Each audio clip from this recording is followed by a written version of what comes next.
नमस्कार आप सभी लोगों को। चलिए आगे बढ़ते हैं। पाठ संख्या 5। पूर्व के पाठ में हमने आपको बताया, मघा नक्षत्र से हमने प्रारंभ किया था और मघा नक्षत्र का जो प्रारंभिक विस्तार है वह 120 डिग्री से प्रारंभ हुआ और 240 डिग्री पर समाप्त हुआ। तो चलिए आगे बढ़ते हैं। आज हम नक्षत्रों के अंशात्मक विस्तार की बात करेंगे और पहला जो नक्षत्र है मूल नक्षत्र, मूल नक्षत्र का प्रारंभिक अंशात्मक विस्तार 240 डिग्री से प्रारंभ होता है और 253 डिग्री 20 मिनट पर समाप्त होता है। दूसरा जो नक्षत्र है पूर्वाषाढ़ा नक्षत्र, पूर्वाषाढ़ा नक्षत्र का अंशात्मक विस्तार 253 डिग्री 20 मिनट से प्रारंभ होता है, 266 डिग्री 40 मिनट पर समाप्त होता है। तीसरा नक्षत्र उत्तराषाढ़ा, उत्तराषाढ़ा नक्षत्र का प्रारंभ 266 डिग्री 40 मिनट से होता है और 280 डिग्री पर समाप्त होता है। चौथा नक्षत्र श्रवण, श्रवण नक्षत्र का प्रारंभ 280 डिग्री से प्रारंभ होता है और 293 डिग्री 20 मिनट पर समाप्त होता है।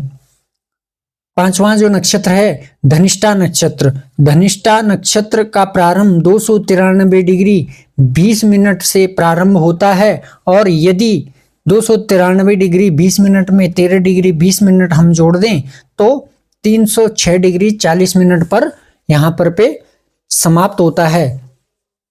छठा जो नक्षत्र है शतभिषा नक्षत्र, शतभिषा नक्षत्र का प्रारंभ 306 डिग्री 40 मिनट से प्रारंभ होता है और 320 डिग्री पर समाप्त होता है। पूर्वा भाद्रपद नक्षत्र, पूर्वा भाद्रपद नक्षत्र का प्रारंभ 320 डिग्री से प्रारंभ होता है और 333 डिग्री 20 मिनट पर समाप्त होता है। उत्तरा भाद्रपद नक्षत्र, इसका प्रारंभ 333 डिग्री 20 मिनट से होता है और 346 डिग्री 40 मिनट पर समाप्त होता है। नवा जो नक्षत्र है रेवती, रेवती नक्षत्र का प्रारंभ 346 डिग्री 40 मिनट से प्रारंभ होता है और 360 डिग्री पर समाप्त होता है। तो जिस प्रकार से आपने अंशात्मक विस्तार को जाना और 360 डिग्री में यहां पे समाप्त होता है, तो यदि आप जो हमने 9 चरण में आपको 3 भागों में विभाजित करके नक्षत्रों का अंशात्मक विस्तार बताया है, इसको अगर आप एक साथ में करेंगे तो आपको और अच्छे से समझ आएगा। चलिए आगे बढ़ते हैं और नक्षत्रों के स्वामी की चर्चा कर लेते हैं। नक्षत्रों के स्वामी को याद करने के लिए मैंने पूर्व के पाठ में आपको एक सूत्र दिया था, आचंभो राजी सबुकेशु। इसको आप स्मरण करेंगे तो आपके लिए जो है नक्षत्रों के स्वामियों को याद करना आसान हो जाएगा। यहां पे जो पहला नक्षत्र मूल नक्षत्र है, इसका जो स्वामी है वह केतु होता है और पूर्व के पाठ में भी केतु से ही प्रारंभ हुआ था और यहां पे जो पहला नक्षत्र मूल है, यहां पर भी केतु नक्षत्र ही होगा। मूल नक्षत्र के स्वामी केतु हैं। पूर्वाषाढ़ा नक्षत्र के जो स्वामी हैं वह शुक्र हैं।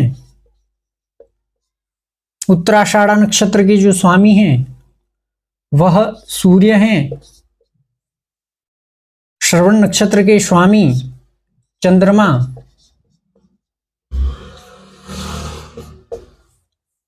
धनिष्ठा नक्षत्र के जो स्वामी हैं वह मंगल हैं। शतभिषा नक्षत्र के जो स्वामी हैं वह राहु हैं। पूर्वा भाद्रपद नक्षत्र के जो स्वामी हैं वह गुरु हैं। उत्तरा भाद्रपद नक्षत्र के जो स्वामी हैं वह शनि हैं। और रेवती नक्षत्र के स्वामी फिर से बुध होते हैं। तो इस प्रकार से आपने नक्षत्रों के स्वामी को समझा और जाना। पूर्व में हमने चर्चा की थी ग्रह मुख्यतः 7 होते हैं, लेकिन यहां पर पे नक्षत्रों के स्वामित्व में राहु और केतु को भी लिया गया, इसलिए यहां पर पे इन्हीं 9 नक्षत्रों को, इन्हीं 9 ग्रहों को नक्षत्रों का स्वामित्व प्राप्त होता है। हमारे पूर्व के ऋषि मुनियों ने कहा है कि चंद्रमा के साथ में रोहिणी नक्षत्र जो है उनके साथ में विवाह कराया गया और बाद में 26 जो ये और नक्षत्र हैं इनको भी चंद्रमा को ही सौंप दिया गया। तो चंद्रमा के यह सभी जो नक्षत्र हैं वह पत्नी हैं। और मैं एक छोटी सी जानकारी आपको देना चाहता हूं। जिस प्रकार से ब्रह्मांड का अंशात्मक विस्तार हुआ, ब्रह्मांड को 27 भागों में विभाजित किया गया, अब उसी प्रकार से हमारे ऋषि मुनियों ने यह जो एक नक्षत्र है अश्वनी, इस एक अश्वनी नक्षत्र के 4 टुकड़े किए गए। ये पहला चरण है, इसको चरण कहते हैं। दूसरा चरण, तीसरा चरण और चौथा चरण। हमारे ऋषि मुनियों ने प्रत्येक नक्षत्र के 4 चरण किए और इन्हीं चरणों से राशियों की वर्णमाला निर्धारित होती है। और नक्षत्र के पहले चरण, द्वितीय चरण, तृतीय चरण और चतुर्थ चरण से हमें दशा का मोटा मोटा आंकलन हो जाता है। इसको हम आगे विस्तार से समझेंगे। यह छोटी सी जानकारी मैंने आपको यहां पर पे दे दी है। और चलिए आगे बढ़ते हैं। 27 नक्षत्रों का अंशात्मक विस्तार को हमने समझा और नक्षत्रों के स्वामियों को समझा। अश्वनी से प्रारंभ होता है और रेवती पर समाप्त होता है।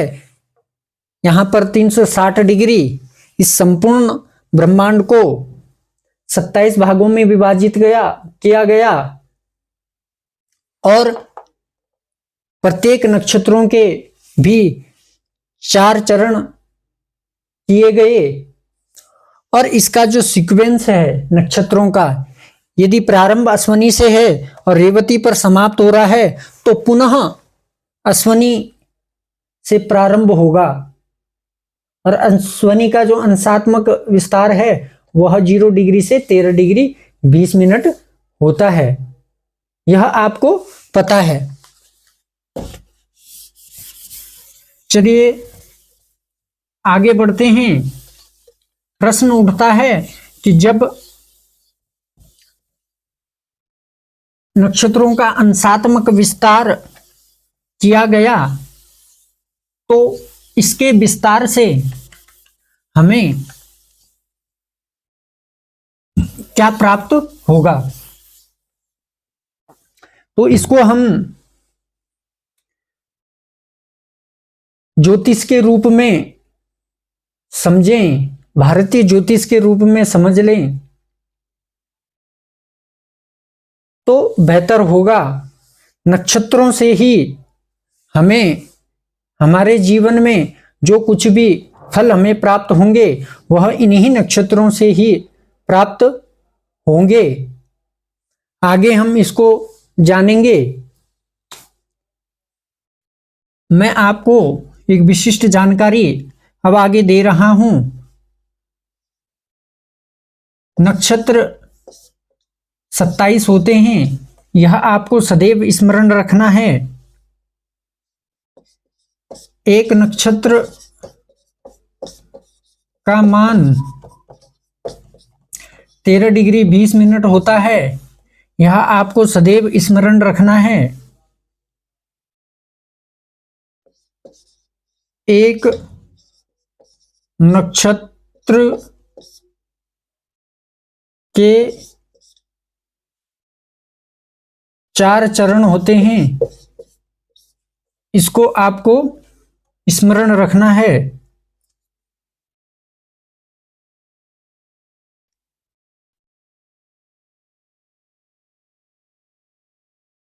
एक नक्षत्र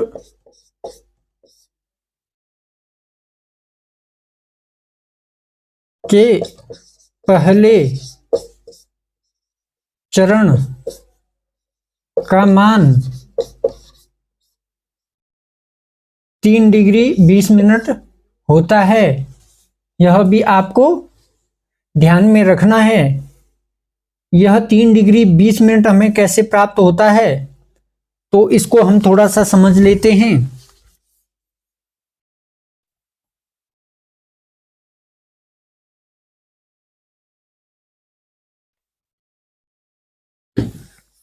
हमको यह ज्ञात है एक नक्षत्र का मान 13 डिग्री 20 मिनट है और एक नक्षत्र के यदि हम 4 भाग करेंगे तो हम यदि 13 डिग्री 20 मिनट को 4 से भाग दे देंगे तो यहाँ पर पे इकाई के रूप में हमें 3 डिग्री 20 मिनट प्राप्त होता है।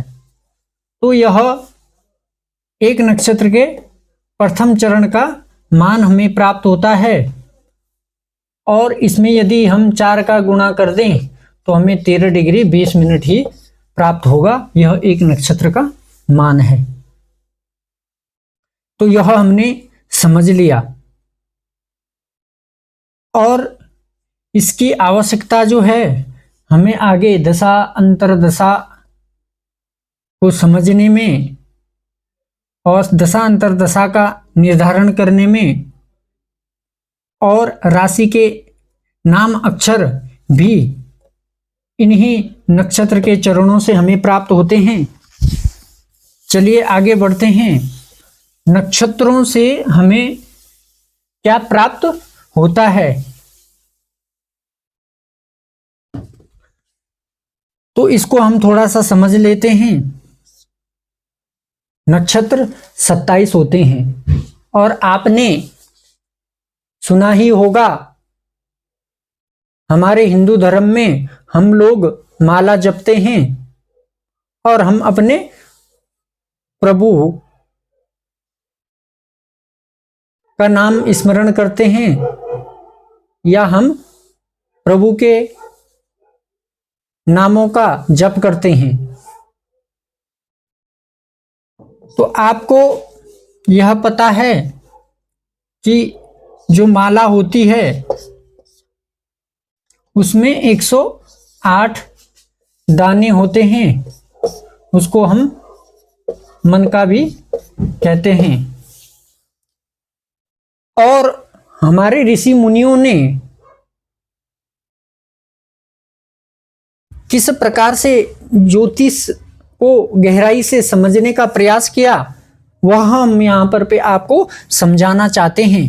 यह जो 108 अंक हमें प्राप्त हुआ, तो माला में 108 ही अंक क्यों होते हैं, इसको थोड़ा सा मैं आपको समझाना चाहता हूं। जो मैं बता रहा हूं उसको हम तर्क से आपको नहीं बता सकते, लेकिन इस प्रकार से ही हमें जो यह 108 अंक प्राप्त हुआ, जब हम एक माला को प्रारंभ करते हैं तो अंतिम 108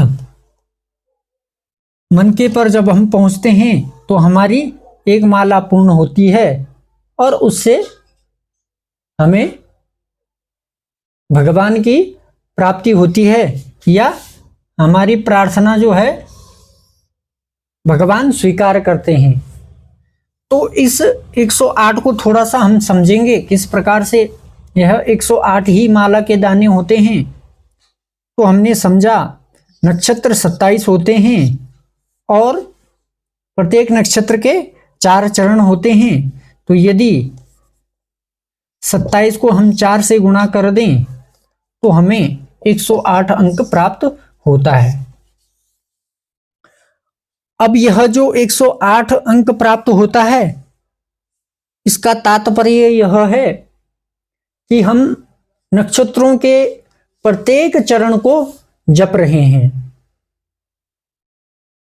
और नक्षत्र के प्रत्येक चरणों को जब हम जपते हैं तो कहीं ना कहीं पर पे हमें जिस नक्षत्र के चरणों को हम जप रहे हैं वह नक्षत्र हमें जपते जपते प्राप्त होता है और उसके स्वामी की कृपा हमें प्राप्त होती है। यदि हम इसको ग्रहों के रूप में समझें और राशि के रूप में समझें तो आपको पता ही है राशि 12 होती हैं और ग्रह 9 होते हैं, और 12 गुणे अगर हम 9 करें तो भी ही हमें 108 अंक प्राप्त होता है और यही एक मन के की माला का अंक हमें प्राप्त होता है। और यदि हम किसी ग्रहों का जाप करते हैं तो 108 बार ही हम भगवान के माला को करते हैं, भगवान के मंत्रों की माला को करते हैं और 108 बार ही हम ग्रहों की माला को जपते हैं। और इसको जपने के बाद हमें क्या प्राप्त होता है, शुभ फल प्राप्त होता है। और यह जो शुभ फल है, शुभ फल के रूप में भगवान हमारी प्रार्थना स्वीकार करते हैं।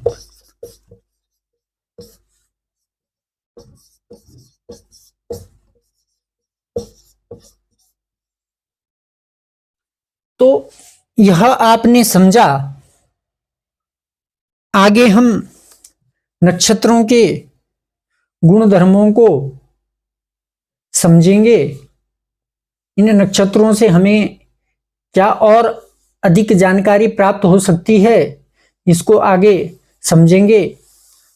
आज के लिए इतना ही। आप सभी का बहुत बहुत धन्यवाद।